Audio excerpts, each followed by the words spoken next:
Proud ಸನಾತನಿ. ನನ್ನ ಇಡೀ ಜೀವನ ಸನಾತನ ಧರ್ಮದ ಭಿಕ್ಷೆ. ನಾನು ಮೊನ್ನೆ ಸದ್ಗುರು ಹತ್ರ ಮಾತಾಡ್ತಿದ್ದಾಗ ಅವ್ರು ಹೇಳಿದ್ರು ನನಗೆ ಯಾವುದ್ರ ಮೇಲೂ ನಂಬಿಕೆ ಇಲ್ಲ ಅಂತ. ನಾನು ಯಾವುದನ್ನು ಬ್ಲೈಂಡಾಗಿ ನಂಬೋದಿಲ್ಲ.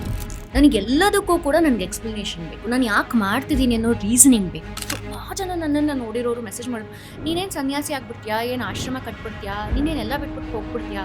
ಬಿಫೋರ್ ಯು ಕಾಲ್ ಸಮಥಿಂಗ್ ಅ ಲೈ, ಯು ಅಂಡರ್ಸ್ಟ್ಯಾಂಡ್ ದ ಸಬ್ಜೆಕ್ಟ್.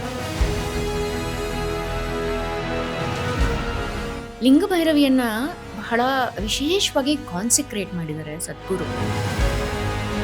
ದೇವಿ ದಂಡ ಅಂತ ನಾವೇನು ಕರಿತೀವಿ, ಎಡಗೈ ಮತ್ತೆ ಎಡಗಾಲನ್ನ ದೀರ್ಘವಾಗಿ ಚಾಚಿ ಬಲಗೈ ಹಾಗೆ ಬಲಗಾಲನ್ನ ಫೋಲ್ಡ್ ಮಾಡಿ ಹೆಣ್ಣು ಮಕ್ಕಳು ದೀರ್ಘದಂಡ ನಮಸ್ಕಾರ ಮಾಡುವುದು ಅಂದ್ರೆ ಒಂದ್ ಸೈಡ್ ಮಾಡೋದು ಅಂದ್ರೆ ದೇವಿ ದಂಡ ಮಾಡೋದು ಅಲ್ಲಿ ಮಾತ್ರ.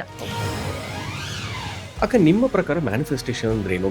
ಅದು ಒಂದು ದಿನ ಮಾಡಿಬಿಟ್ಟು ಬಿಡುವಂಥದ್ದಲ್ಲ. ಸೊ ಲಕ್ಷ್ಮೀ ಹೋಲಿಸ್ಕೊಳ್ಳೋ ಸುಲಭವಾದ ವಿಧಾನ ಹೇಗೆ ಅಕ್ಕ? ನಾನು ರೂಲ್ಸ್ ಆಫ್ ಲಕ್ಷ್ಮಿ ಅಂತ ಇದ್ರ ಬಗ್ಗೆ ತುಂಬಾ ಮಾತಾಡ್ತಾ ಇರ್ತೇನೆ. ಮೊದಲನೇದಾಗಿ ನೀವು ನಿಮ್ಮ ಲೈಫಲ್ಲಿ ಏನೇನು ಮ್ಯಾನಿಫೆಸ್ಟ್ ಮಾಡಿದ್ದೀರಾ?